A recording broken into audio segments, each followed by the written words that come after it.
Coming. I'm Jim Birch, and today we're going to talk about meta and schema, defining the content about your content. I've uploaded the slides to the internet already, so if you want to follow along, there's tons of links and validators and a lot of good stuff inside.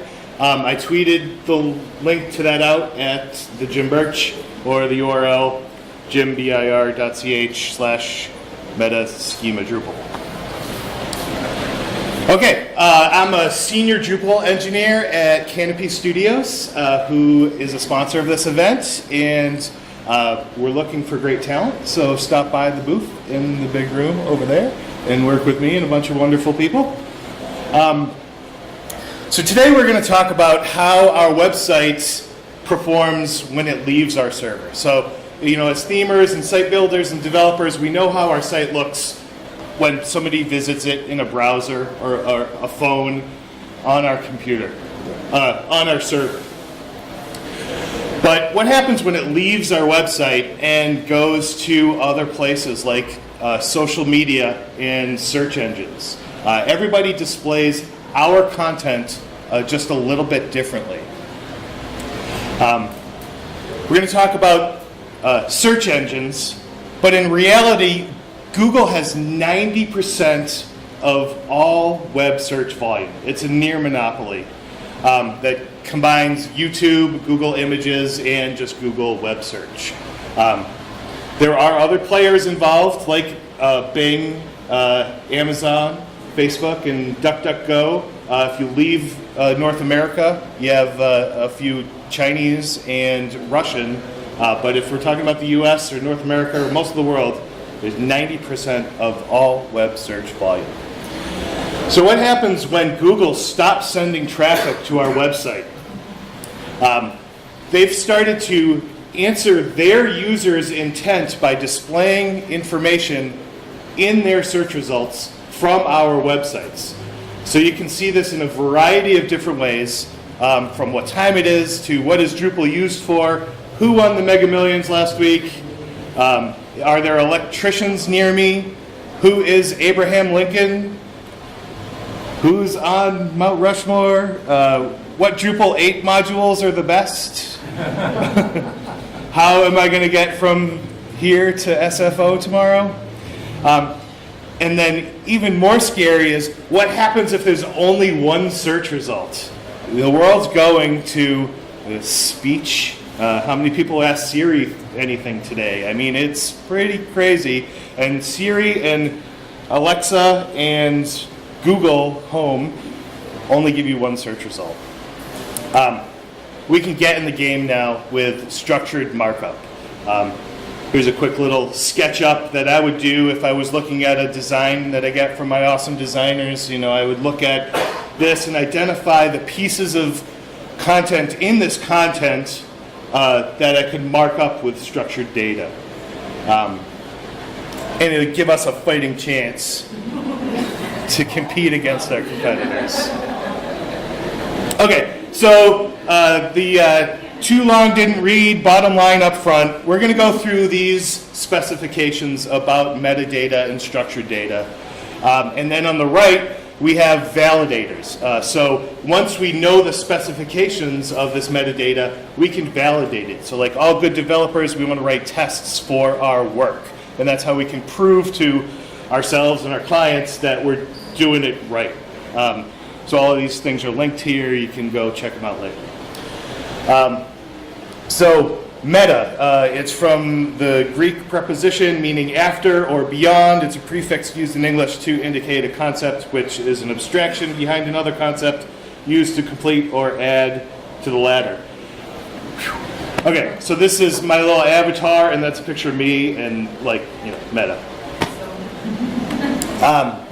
This is a picture of a card catalog that describes a book that describes the card catalog. Meta. Okay, it used to be hundreds of people's jobs to store metadata. This is a picture from the 1910s or 20s in the Library of Congress of people creating card catalog cards for books in the Library of Congress. At a certain point in time, that data went into the digital realm. This is Dynex, an early but popular, long-lasting online catalog that libraries subscribe to. And put this nice old lady out of business. Good. Now we're the librarians, right? So the biggest overarching specification for metadata is made by the W3C, the World Wide Web Consortium. Right now we're on the HTML 5.2 specification, and they define what goes into metadata. They have a few different things: the head, the title, the base of the link, and then the meta tag. There's not much specification. The head, this defines everything that's going to be on your document, on your page, that's not in the body, that's not printed on the page. It opens and closes. If you have no metadata, you can leave it out of the specification. The page title, this is the most important meta element on the page. This defines to the browser, to a crawler, to a user, what the page is about. It opens and closes. Neither tag is omissible if you have it in. Base is a technical element. You link to other things on the page. It's not too popular these days, and there can only be one. But if you wanted to set every link on the page to have a base URL, you could do it with this. The link tag is allows you to create another link to something that extends the page. So this is usually like style sheets or languages, something that's too big to include in the head. You can inline style, but we usually use the link tag to link to external style sheets. And then the meta tag, the big daddy, can be used really only in the head. It has no end tag, so it's just a one singular tag. And document metadata is expressed in the terms of name-value pairs. And this is the most important part of metadata. So when I say name-value pairs, we have a name, which we name something like a meta description tag or a meta tags tag. And then we have the value, the content of what this is. So in its simplest form, like every page should have a description meta tag that has a content, and it gives you a little synopsis of the page. For the meta tags, there aren't that many standard names that the W3C allows.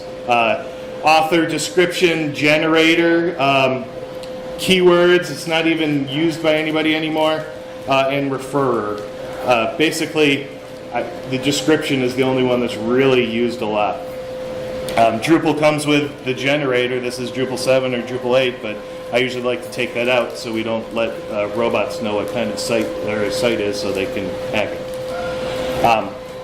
And then there are a few pragma directives. So this is directly talking to the machine that's going to render this page. So that in most cases it would be a web browser.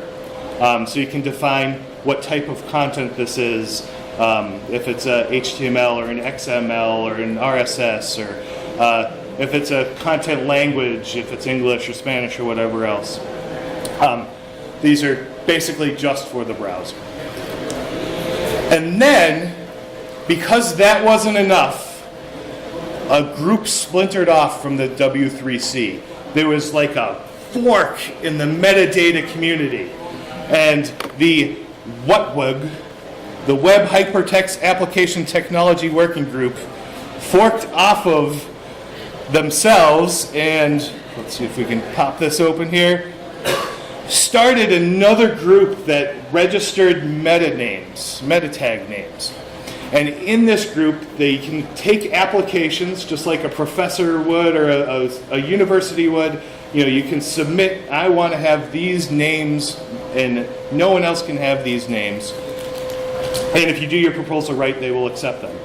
So this big list is really big. Contains all of the applications that they've received, whether public or not. And inside of that here, there's some really good ones, like the Dublin Core terms. This was a big education librarian group that needed this biblio data about pieces of content. There is geolocation terms. Let's get past the DC. There's tons of geo terms. There's some Australian government terms. There's Facebook tags and Twitter tags. The list goes on and on. Microsoft specific tags. So you can go in here and see what kind of things are available, what kind of things you need, where the validations for these things are, if it's appropriate to your content. So let's see if I can figure out how to get back.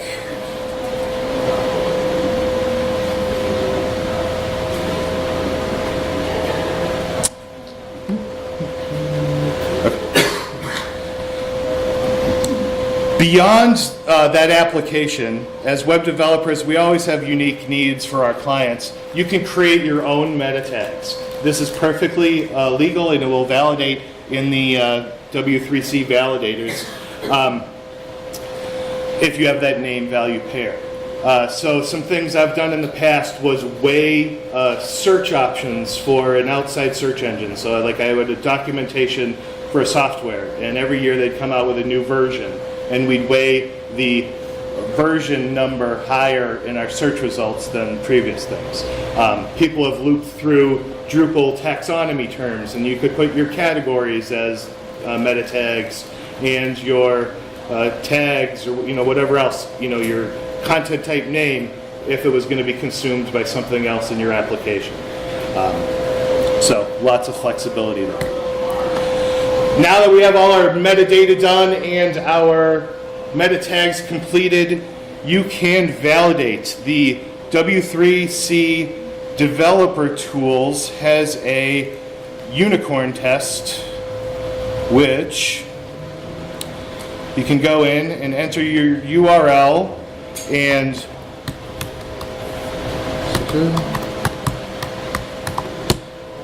they will go out, crawl your site, compare it to their validator, and tell you what errors you need to fix. So very important. Drupal also has a module that you can install that will do this automatically on save for all your nodes. So be careful with that. It's very fun and easy to not validate, harder to validate. Now that we have valid meta tags, let's talk about meta tags that Google understands. What meta tags does Google understand? It's not a mystery. They tell us. So in this Search Console Help article and in this video by Matt Cutts, they tell us exactly what meta tags they're consuming. So if Google is important to you, as it should be, you can go in and see which meta tags they recommend and what they're doing with them. So I'll go back here.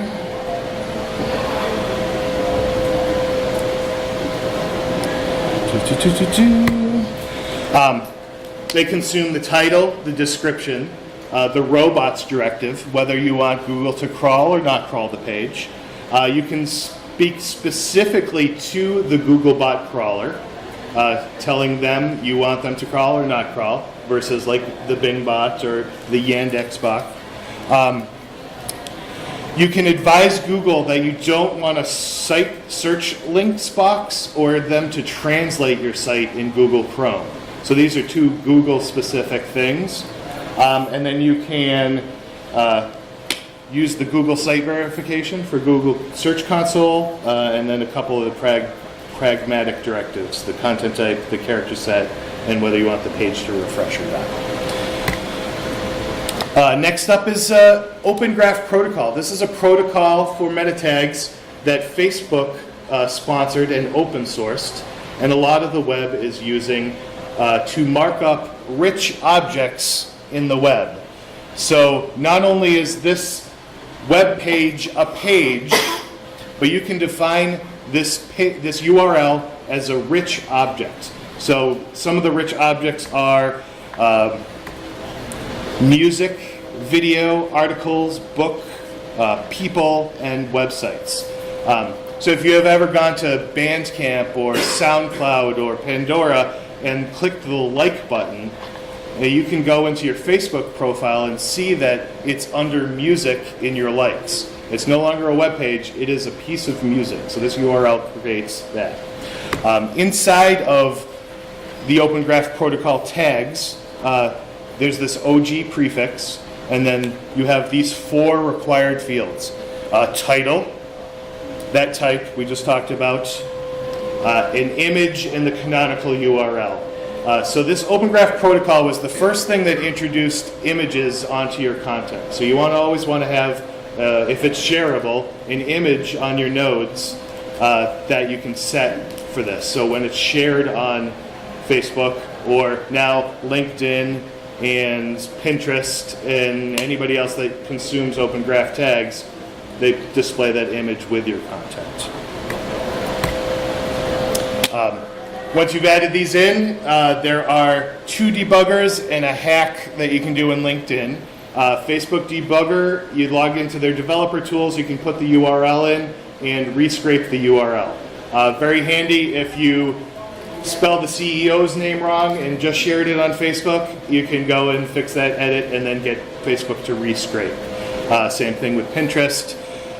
If you're on LinkedIn, they don't have a debugger, but if you put a random question mark, a bunch of gobbledygook characters after it, LinkedIn will think it's a new URL and it will go refetch.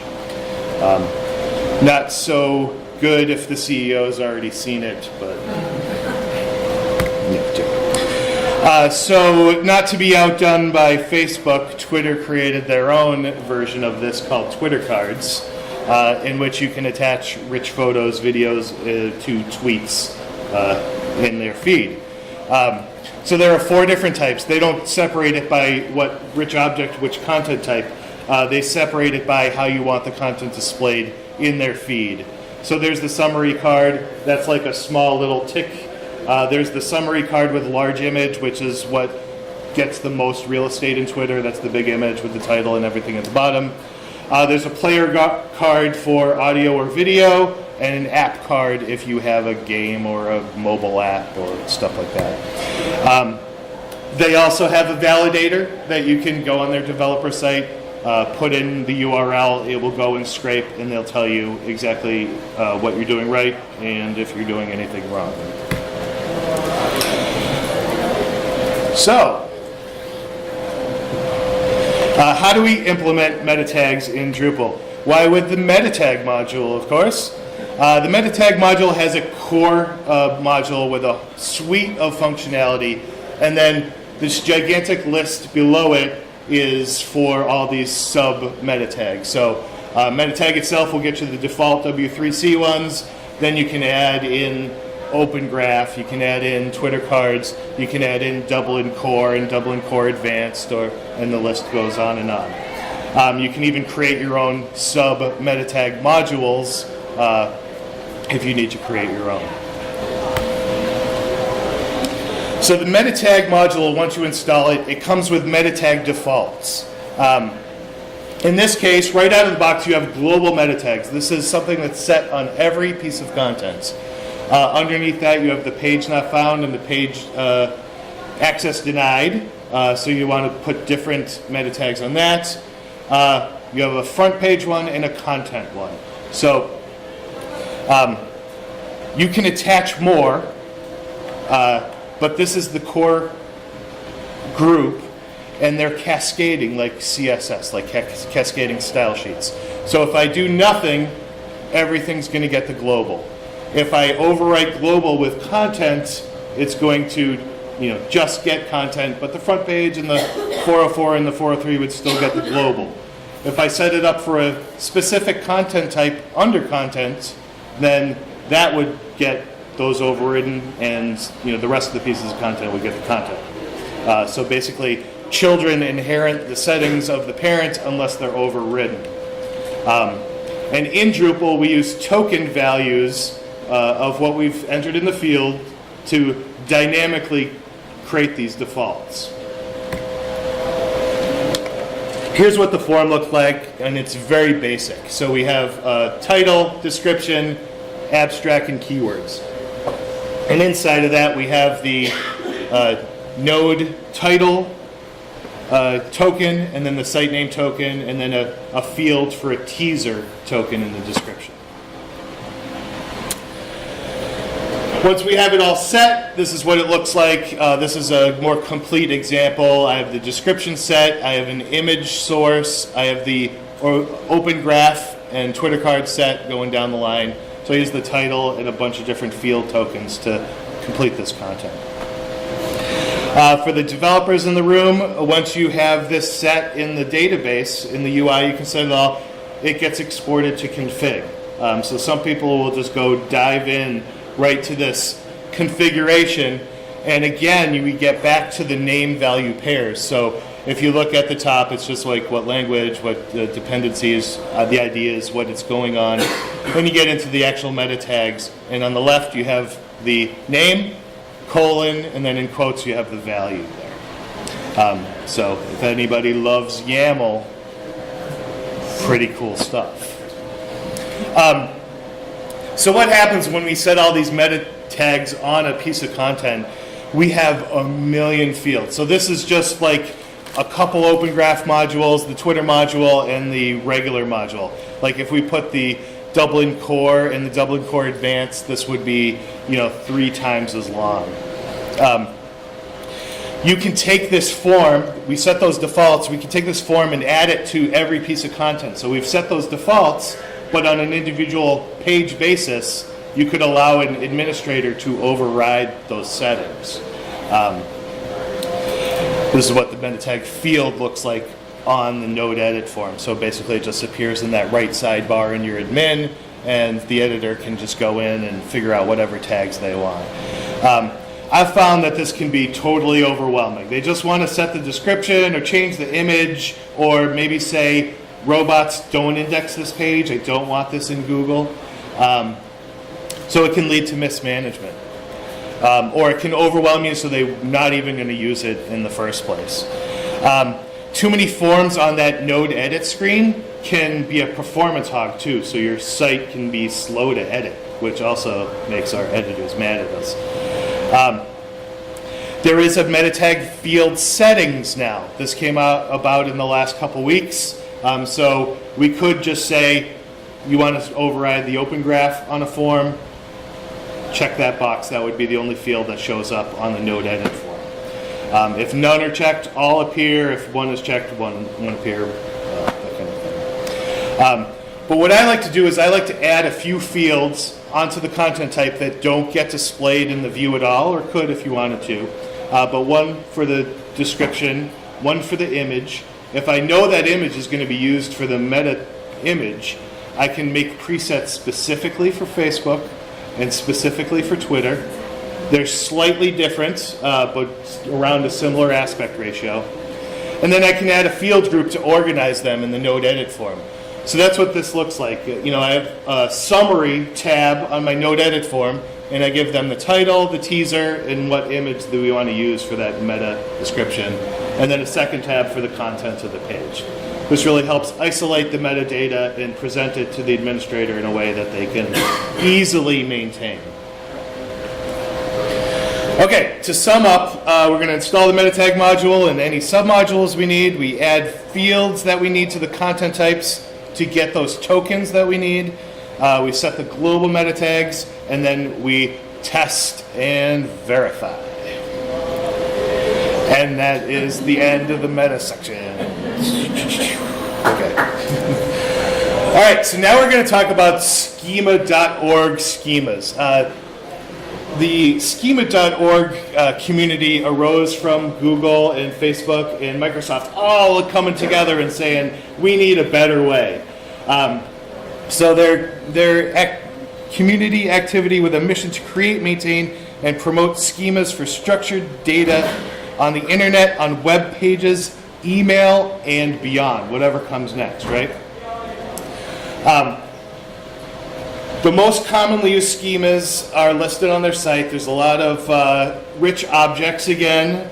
There are events and a lot of healthcare things, people, places, and things would be the closest game I could remember from a youth. Like, we can go down, is it a person, place, or thing? And then we can go down to a hotel room. And then we can go down to what kind of hotel room. And then we can go down to what bed in the hotel room.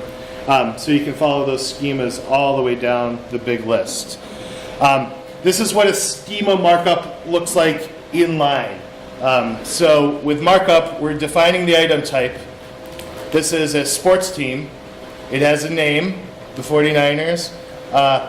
And then the beauty of schemas is that they can be nested. So like the meta tags we were looking at, it's one thing down the line. You know, this is a page, this is a song, this is a thing, this is the image for the page, this is the description. But in real life, the 49ers sports team has a member, and his name is Joe Montana, and he had a height and a weight and everything else, a start date and an end date. So we can start nesting schemas inside of each other. This was the original way. A lot of people did it, just inline markup. RDFA was another version of this. It had vocabs and type of, just slightly different nomenclature. But the way that has won the web is JavaScript object notation for linked data, or JSON-LD as it's lovingly referred to. And this is basically JavaScript about it. So JavaScript can be loaded in the head or in the body. So we can load it in our web pages, but app developers could also like continuously load this in a page on like a endless scrolling page. And it's basically the same thing. You have your name of what it is on the left and your value on the right. So here's your sports team. They're the 49ers. They have a member, and inside there's another bracket, and then we have another type, member, person, Joe Montana, and so on and so on. Okay, here's the big time stuff. Google likes schema.org data also. And what do they care about? They tell us. Not only this has evolved from a help doc, this turned into a featured documentation from their search section of their company. So they have this search gallery on their page. On it, they list what they want to enhance your content in Google search results. So at the top, they will list your breadcrumbs if they're marked up correctly. And that'll give you an extra row of green links in their search results. If you're a corporation or an organization, you have a contact person. The corporate contact appears in your knowledge panel on the right, if you're lucky enough to get one. The carousel marks up items marked as articles or news articles. The logo also appears on the right in the search. Site links, so if your site has a search, or popular pages, social profile, if any of your website is on another site, like Facebook or Twitter, they'll also list that in there. So those are the enhancements, and then beyond that, they're looking for marked up content types. So they're consuming your content and they know what it is, and they can display it in their own way inside of Google. So they look for articles, books, courses, data sets, large pieces of data. Event markup. So if you're ever looking for an event like Bad Camp, there's a little search, little knowledge panel that appears on the right. Or events at Tammany Hall, they'd have the full list if it was marked up correctly. Fact check, if anybody's into fake news, you can actually put a fact check markup in there. Job postings, local businesses, occupations, products, recipes, reviews. The list goes on and on.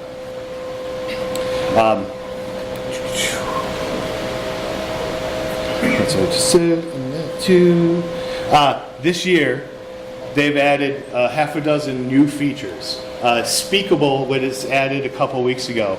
So if your piece of content is selected as the one answer for Google Home, you can define which part of the page you would like Google Home to read aloud. Data set was a new one they added this year. So if you have a large data set on your site, you can actually use Google to parse through that data set. FAQ pages, QA pages, and how-tos. So if you have lists of how to do things on the web, you can mark that up. And then top places list was another one. This appears on the right. So if you say fun things to do in San Francisco, might be curated schema.org content on the right. And then job postings. So if we have job postings on our site, Google will actually list those on the right-hand side. Say, I want to be a Drupal developer for an awesome distributed company like Canopy Studios. Our jobs will appear over here if we've done our job right. So how do you keep up with all this stuff? Google is constantly making announcements on the Webmaster Central blog. Sometimes it's even big enough news where it reaches the keyword, which is their corporate blog. I found out about the Speakable through pending.schema.org. So schema.org is like that What Web group, the METATAG extension group, where anybody can come and make a proposal about what schemas they want. So Google, or employees of Google, came and made an application that they wanted Speakable about 2 weeks before Google actually made the announcement. And then the schema.org community is on GitHub. So this is how they open issues and talk about what schemas they want to add and what should be in them. And you can actually see things bubble up in the schema.org issue queue, and especially if you look at users that work at Google and Bing and Facebook. Okay, so implementing schema.org in METATAG, in Drupal, and I ruined the surprise. It's the schema.org METATAG module. The schema.org METATAG module extends the METATAG module to use the functionality and the tokens and the fields and implement schema.org markup. And if you see at the top, there is one main one and then each specific content type. Extends as new forms. It adds the markup as JSON-LD in the head, and it's easily extendable. So if there is a schema that you want to implement, you can create your own submodule and just copy and paste and change the names, and it's pretty easy to basically make your own schema submodule. It covers almost all of the items that are in Google's search gallery list, and more is being added all the time. And then inside, because we have nestings, it covers even more. So like nutrition information and ratings and reviews are covered because recipes are needed. So there's a bunch of secondary level objects also. What does the form look like? Pretty similar to the METATAG form, except you can nest things. So if you look here, this is just the web page or website schema, and then inside of that there's a potential action. And here I define where you could do the search for that. So you can nest and nest and nest inside of this form. This is what that form looks like. So here's the website, and there's a publisher. Inside the website there was a potential action, and that action was that you could search the site. So I put this on my site, and hopefully I get a search box in Google search results that gives me more real estate over my competitors.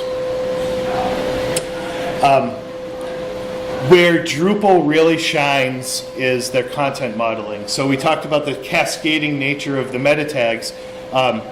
Here's where I can have content. I can call my content, I can put a web page schema on there. But when I get into article, I can put the article schema.org, and I can say if it's a news article, use these fields, and if it's a press release, I can use these fields. For my author content type or my user, I can define that as a schema.org person. If I have a book content type, I can use all the fields to define the schema.org book. So you can have really specific schemas for each of your content types and each of your fields in the content types. Here's what the form looks like, even more fields. Scrolling. And then how do we know how we did? So Google has a structured data testing tool. So here we'll do this.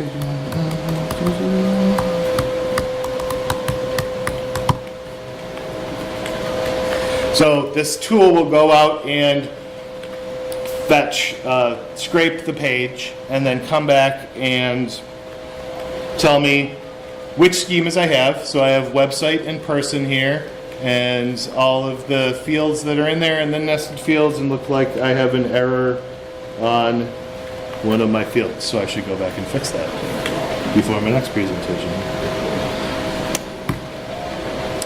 Okay, to sum up, we're going to install the schema.org METATAG module and enable any submodules that we need.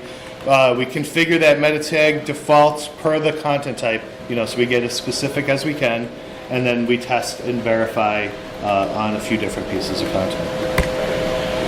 And that's not meta, but it's pretty cute. That's it. So it's a fast primer. I didn't want to keep you guys from getting to the party. I'd be more than happy to answer any questions, or you can find me on Twitter or around here over the next days if you have any more questions. I kind of like talking about this stuff, so.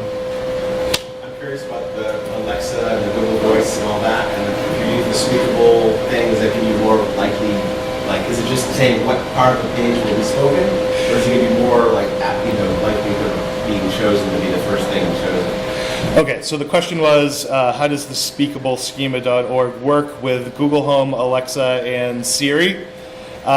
So it gives you no help at all to get spoken by those machines.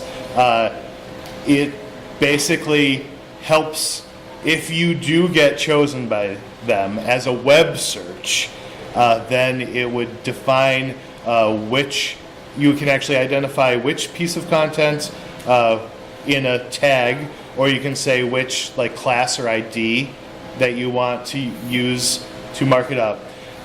But again, this is only a web search if you get selected.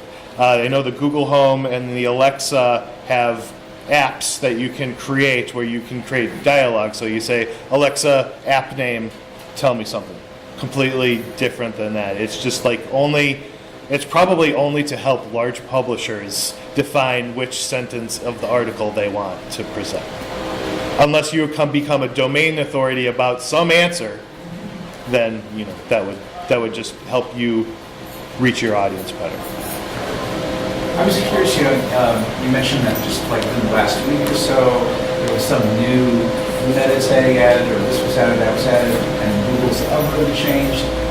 How, for example, does your organization keep up with all these changes and make sure that your clients always have the right set of metadata? And then, sort of part B of that question, how would you recommend a smaller organization that doesn't have a lot of resources? Sure. So the question is, how do you keep up with this barrage of changes that Google has already? So our organization keeps up with me. I read this stuff like a passion, and this is my, instead of wasting time playing Words with Friends, I read search engine nerd blogs. It's tough, and the algorithm changes, that's a whole other animal. I try to keep up with those help docs. I monitor the Google Webmaster Central blog and the keyword blog, because really big announcements, echo through our world. Beyond the structured data stuff, when Google said everybody should have an HTTPS website, the world listened. When they said everybody needs to have a good page speed to be included in now their mobile search index, everybody listens. So, if you have limited time and availability, don't chase the algorithm, but just try to keep up with those major announcements. Sorry, another question. I'm pretty sure there's an AMP module with Drupal. Do I need that? I think I also saw if schema.org is implemented correctly with the article tag, is that kind of the same thing, or do you need both, or one done right? So they the AMP creates another theme for your website. It creates a completely another URL that gets served from Google's cache, right? I would want to have my schema markup in that URL also. I see. Because you are defining, like, the AMP markup is going to define that it's an article, but do we know the author of the article? Is that in an AMP tag? And then that sub stuff of the author, the sub fields of the author. So there's a lot more data that would be beyond AMP. So, combination of the two, I would think. I just wanted to say, we use the METATAG module on our site, and I had just been planning to implement the exact thing you showed an example of using, adding a field for the social sharing things, because we need different dimensions of images for Facebook and for Twitter, and then on our own site, we need to get a different dimension. And I was going to ask you a question, did I do blah, blah, blah, but you showed, so that's exactly what I should do, right? Yeah. And are there any best practices, or? There's a company called Sprout. So I guess the question was, are there any best practices for setting up fields for meta tags? Yeah, fields that are exactly for the purpose of being sucked into METATAG. Yeah, I've talked with it with Damien McKenna, the module maintainer of METATAG, and no, it seems to be kind of like a relatively unspoken thing that developers do, and haven't really, sung the praises at the top of our lungs. I like to use the focal point module. The focal point will let your editors, when you upload an image, they drag a little pin to the focal point of the image. So no matter how you crop it gets cropped with that as the center. Neat. Yeah, so if you're using like a thin header on your page, it would crop around that, or your square, it would crop differently around that. There's a company called Sprout Social, which does like CRM-y stuff for organizations, and they have a free spreadsheet online that lists and they keep it up to date, all of the different sizes for the different images for all of the social media things. That's pretty cool to find out about. You can use different image effects on your different image presets to do different things, like add a watermark to a social media image, or there's even like text overlay, so you could maybe print the title of your company in there. So I'd say there's not any best practices yet, but there's a lot of cool things you can do. Anyone else? Okay, thanks everybody for coming.